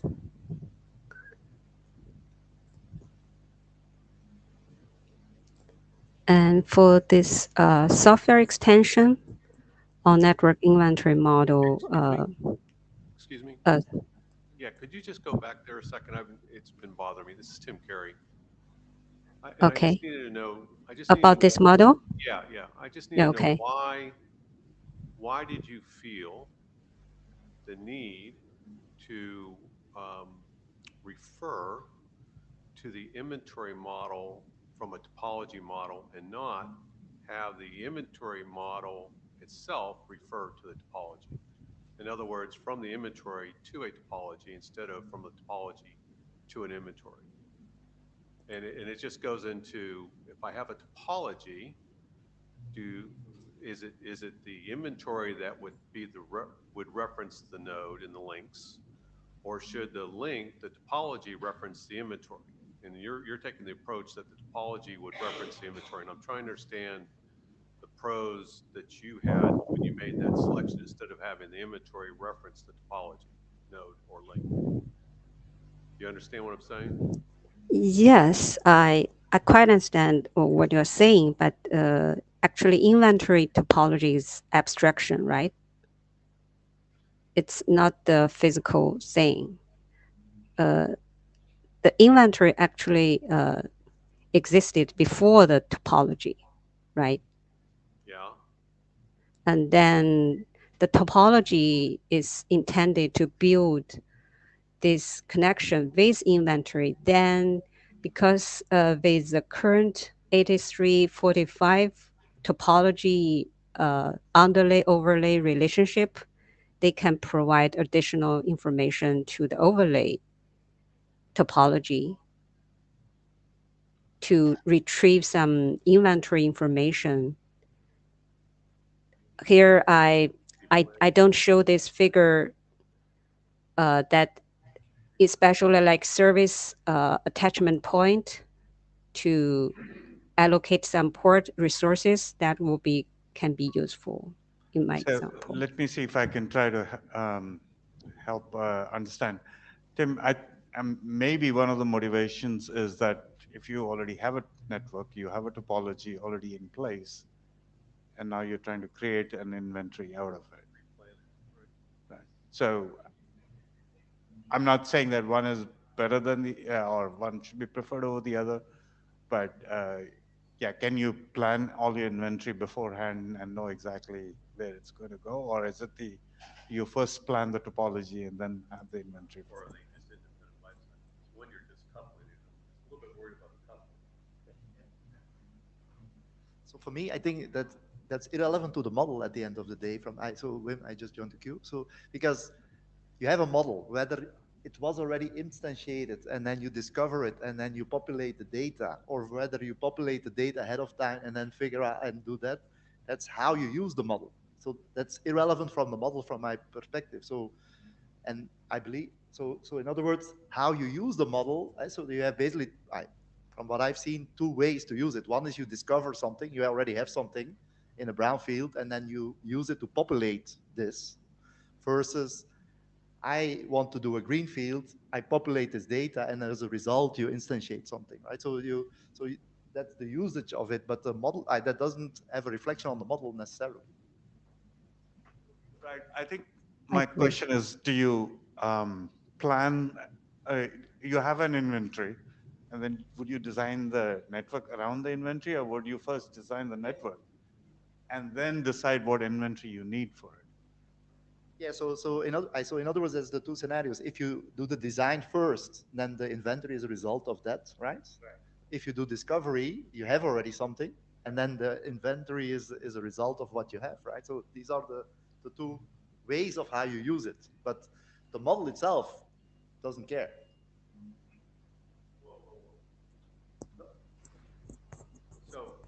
So the question really is that so the model doesn't care. So you're saying it should not matter whether you reference the topology from the inventory or whether you reference the inventory from the topology. That's what you're saying. That's a different conversation in my view, because so the way what I did, by the way, so I have a topology, and the topology references the physical inventory objects. So that's how it was done. So in other words, but there is a bidirectional relationship somehow, because if you want to do lookup or UI and stuff like that, so there is always a bidirectional relationship, but typically you assign a node to a topology one way or another, right? But you typically want you want somehow to understand the bidirectional behavior, because sometimes people do a lookup from a node and then they want to know the topology, or the other way around. So that's more how you. But then you're reinforcing this to say, typically you start with the topology and you're assigning inventory to that, or referencing the inventory to that topology. The inventory exists or not. Yeah. Right. Okay. All right. That's right. I just wanted to make sure that we thought that through, right? Because it's an important way of doing the definition. Sorry, please take the discussion to the mailing list. Okay, we are running out of time. Go ahead, Paul. You have another 5 minutes for the rest. Yeah. I will be quick. Okay. So the software part is quite also quite easy, because in the charter it matches with charter also, and we actually augment the base inventory with additional identities to define the non-physical network element, such as virtual devices or network controller, like system software network element, and also some software components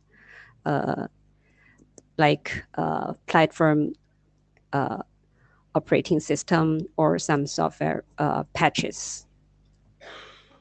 The model itself is quite straightforward. And here I like to show you that we trying to augmenting the base inventory with some software specific attributes, such as software installation time and software activation time. So this can be applied to the software patches or some software modules.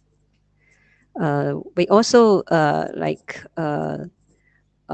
borrow the components definition in the OpenConfig as bias and bootloader, but I think that's in most cases for the inventory northbound interface that is not quite useful. Then there is some relationship with the base inventory software attributes that Italo may not go into that deep, but I can show you here that in the base inventory model, they also define the software revision and software patch list, which we think that if the patch is defined in this way, that some additional attributes, such as the attributes I mentioned earlier, like the installation time, cannot be extended. So we asking the feedback from working group whether this software patch can be defined in the software extension model or still in the scope of inventory based model. So that's all I have. So are there some questions or comments? Thank you both. Thanks a lot. Okay. I think we took, no, we have one from Iowa. Okay. Please. Yeah, so Iowa here. So Bo, thanks for a lot for the good work. I think this is an important document, not only from IB perspective, but also just wanted to share, like in other organizations like BBF, which I'm also working with, they are looking to also import the work for software inventory modeling. So I think it will be much appreciated if this working group can consider like accelerating this work, at least going into working group adoption. Thanks for your feedback. So we also solicit request to chair that request for working group adoption, because we think that in the ops area there is also a manifest model, have some software attributes being used. I think this can be consistent, be considered. Yeah. Absolutely. And moreover, as you pointed out before, this is also part of our chart. So I don't see anything there. Okay, thank you. Time to go to the last presentation.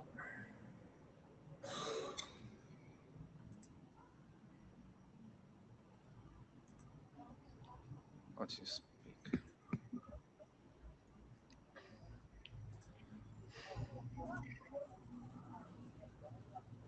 There you go. Hello, everybody. This is Camilo Cardona from NTT, and I'll be discussing the asset lifecycle management and operations. We have 2 drafts. I'll describe a bit how they're going. Can you? Done remotely. Okay, so first a bit of an introduction of what we're trying to solve. I guess in every one of your companies, you might have somebody, if you're an operator, there might be somebody or a piece of software actually managing the life cycle of your assets. That is, if you have a device, you have a router, it's not only where they are and if they exist, it's also whether they will work next week, whether there's a support contract on them, that is Junos Care, Cisco SmartNet, I don't know, Huawei Care, I do not know what they have. What type of license they have, because that really depends on how the device operates. And this goes very linked with available features and feature usage. I will discuss them in a second. Of course, new software versions, there might be a bit of a collide with the software model there. We can discuss about that. Security alerts, end of life or end of service. The last 3 probably from external services, but also related to how the assets are operated. Can you please next? So we have two drafts. The first one is about the parole statement. So basically, I don't want to take a lot of your time. So basically, what we just discussed, it describes that in detail. It is not currently on call for adoption. It's currently in a previous step, but we will probably start it. I will take a couple of minutes to try to make propaganda about this. Do not managing your asset, how your asset operates, or these extra features that they have. It's basically like a sign that you might not be able to operate it well. Let's give an example of the breakout ports. Let's say that we have now, with this good word that Italo made, that we know that there's a port available in Vancouver, and then we know we can use it. So we think we can use it. We go, we plug something, and it doesn't work. Well, maybe 3 hours after debugging, you realize that you have a pay-as-you-grow license, maybe from Huawei, maybe from Nokia, because they both offer that. And even though the port exists, it cannot work because you don't have a license supporting it. Or breakout ports don't work because they need a specific license. These are real case scenarios. I mean, we suffer them in the network. And knowing about this, it's good for how people manage it. We also manage software. Knowing that you can only operate, or that you have limits on how your device offers. For instance, that your device can offer MPLS. Whether last time they talk about BRFs, I haven't seen it in the wild, but maybe they can have a limit on the number of BRFs that a device can use depending on the license. So all of these sort of things are important for operating the network, real life. So at least we can agree that this is a problem to discuss. This is all we want to agree on the first part for the working group adoption, and then we can see how we model, because you can see it's a very complex topic to model. Next, please. The second draft is about the data model. So basically trying to expose information to be able for a software, for a person to obtain the information needed to support the management of an asset. Agreeing with the chairs, we are waiting for the inventory model to be more mature. We think we're aligned, thanks to Jan Lindman. I cannot thank him enough. I mean, he has suggested ways for us to be flexible on how to plug different models. Right now, for instance, we can work with the OpenConfig one, and I think as far as we have decent keys, either surrogate, natural, whatever, from the inventory model, we will be able to plug it with what we have. But we'll wait until that one is more mature. So we have that. So it's flexible enough to have. What we are doing basically now, while we wait, is that we are expanding the document, and this goes very hand in hand with what Daniel mentioned in the first presentation. We're trying, since many of these things are very complex, we're trying to add use cases and trying to be very clear of what we can cover or not. So we are focusing right now on entitlement features and feature usage. So we are basically stating what the model that we have right now will be able to offer, what it cannot be. For instance, I have discussed this a few times here, that we are not going to be able to offer a catalog of what you can get, because that goes out of complexity. But we will try to add use cases that we can support. For instance, the pay-as-you-grow router. Craziness like the multi-device chassis working together. Huawei has a way of pay-as-you-grow in which you acquire capacity for your line cards, and then you can split the license in different parts and assign it to line cards. Haven't seen that before. That's wild, but we probably are able to model that. So what we're trying to do is to gather use cases that are real, that we have, or that we have encountered in Google, but well described, and say how the model will fit them or not. Next, please. And that is it for now. I don't know if people have comments or questions.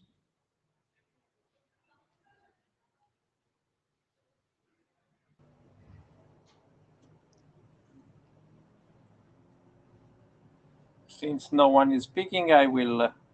So, I was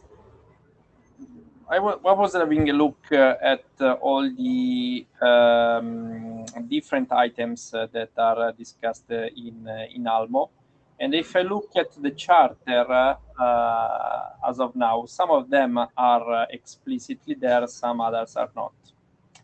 So I wanted to make you a proposal, which is what about carving out from the Almo work stuff that is explicitly in the charter today. I'm referring to entitlements, for example, and then at the later focus at the later stage on stuff for which we needed to recharter the working group. I'm referring, for example, to capabilities. Capabilities, as you made a very good example, Camillo. In many cases, you have something, you have, for example, a piece of hardware, but you don't know if you can use it. You don't know its capabilities. So this is definitely a good augmentation, but is not explicitly in our charter today. So this is why I'm making you this proposal. Do you think it makes sense? Do you think it's reasonable to put some focus on what we have today, deliver on the other items of our charter, and then recharter the working group and add the rest on top of that? Thanks, Daniel. Yeah, I think it's feasible. I do want to be clear that in real life, entitlements or licenses that are Boolean, yes or no, exist or no exist, are useless. Point. I mean, point. Maybe for very specific manufacturers, some specific type of devices, I don't know if optical, but for a router, it might not be enough. So I will let you guys discuss the charter or not, but and we can create the model and split it, but saying this license exists from tomorrow to in 2 years with more context is very limited.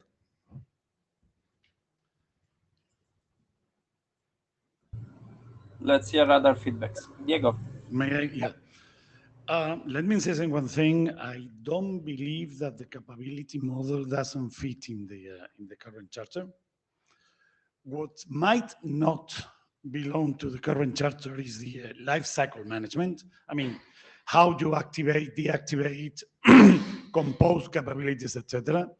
But I recently, I was, this morning I was mentioning to Italo the idea that we could be thinking about following the same or addressing the issue with all these complicated optical holes from a functional point of view. What we have here is that we have described the assets as the valuable things that you have in the inventory because they can do things. It's not that I want to have a pile of iron in a room and I want to describe the shape of the iron. The iron has a purpose, and the purpose is equally valid for describing the inventory as the shape, the number of holes, or whether it fits or not in a particular rack. That's something that is, we're talking about capabilities. We're talking about what can be done with this, what makes it the whole thing valuable for providing network services. Other thing might be that if we have in the model, we have some aspects that are related on how this is composed and used for creating particular services. That's something that we can discuss, whether that fits better in a map as a mapping style, like what Bo was presenting before on the topology. The perspective, etc., is something that we can discuss. But when I'm talking with the capabilities, take into account that what we are thinking and the purpose of this is a functional description and is equally valid as an inventory, and it's not an application on the inventory. It's complementing what is the description of the goods or the physical things, physical or virtual things that a network operator has acquired to provide a value. A service.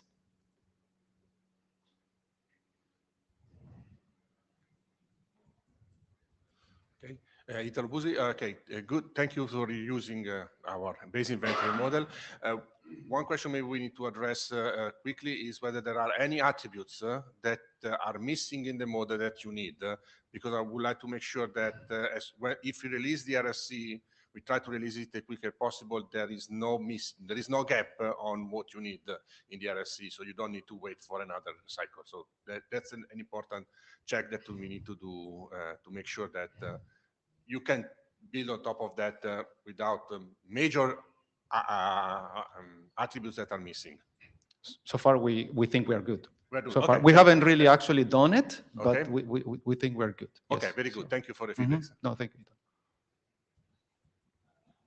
Mahesh, thanks, Daniel, for bringing up the question of whether everything that is being presented really falls into the charter of the working group, because that I think would be important. Clearly, we want to focus on what is in charter for now, because there's always ability to recharter and bring in the more stuff into it, but clearly the focus should be on what is already in the charter. So, so that would be my advice to the working group, do that. And Diego, I just wanted to make sure I understood your comment. Do you agree that what is in charter is what should be done, or are you saying capabilities like licensing? It's just that in this case, capabilities, that can be a tricky concept because it is not like I want to know whether this device has support for 20,000 VRFs. It's part of the entitlement. How many VRFs am I allowed to use based on the entitlement? So it's part of describing the entitlement. Because if you cannot say that, then you are not really describing entitlement as it is. So if the charter includes the word entitlement, and describing an entitlement requires a characteristic that I will let you discuss what it entails in terms of content. But to me, as somebody that has to work with the people that handle the network, Okay. knowing what a license encompasses or not is important. It's part of the license.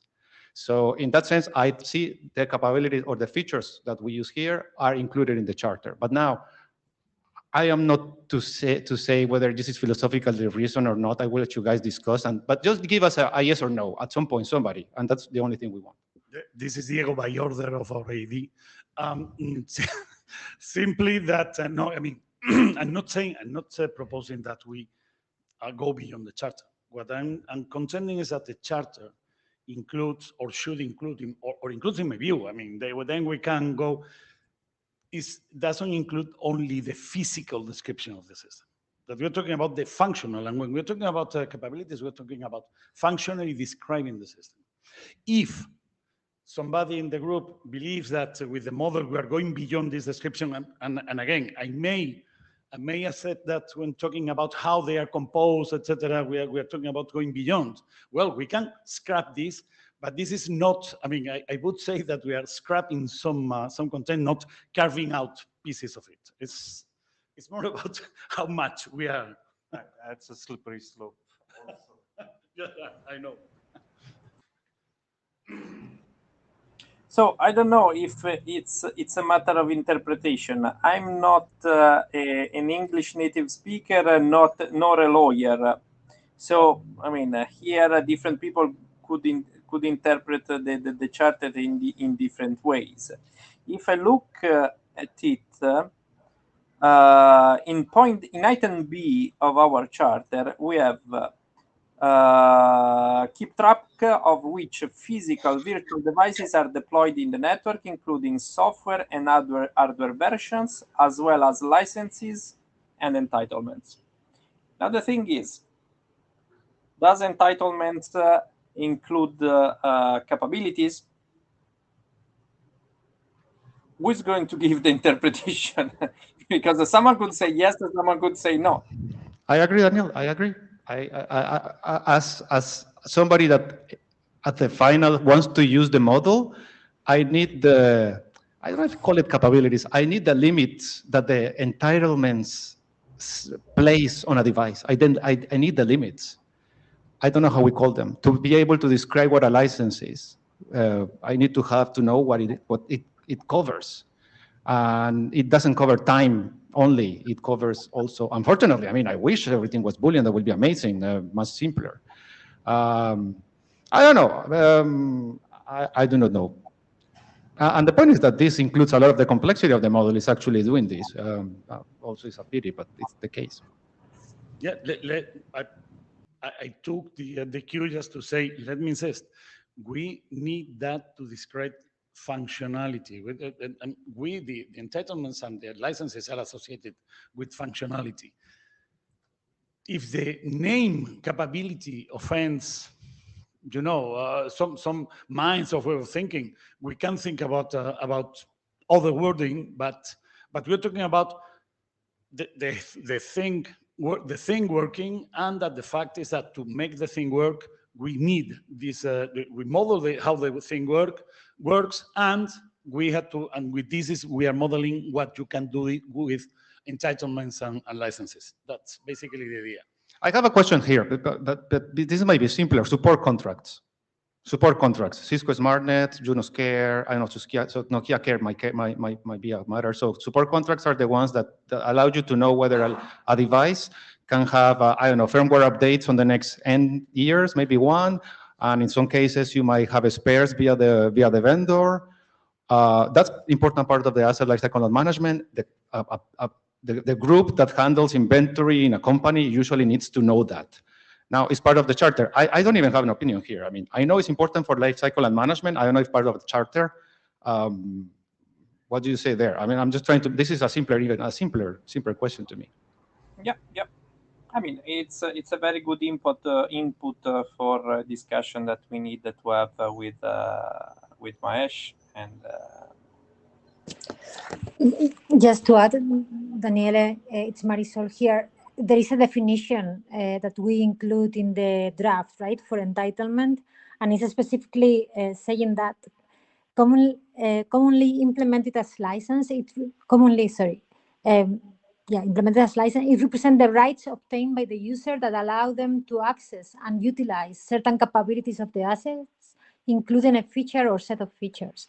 And we have been calling it, this was before Ivy, when we were discussing that the entitlement was part of it, right? And it is just to rephrase if that is the right terminology for entitlement. As you know, we change from licenses to entitlement to be more general as well. But I think this is adding into the conversation, right, to make a decision. Perfect. So we will do some brainstorming to understand how to move forward in one way or another. I mean, the feedbacks you give are more than valuable, and I mean, we understand that this is something useful. We just needed to understand how to move forward in the best way for the working group. So we successfully managed to go beyond the 2 hours with 3 presentations only. I think this is a record for 120 meetings of IETF, and I would say that that's it for today. And see you in Dublin. Thanks a lot, guys. Have a good day.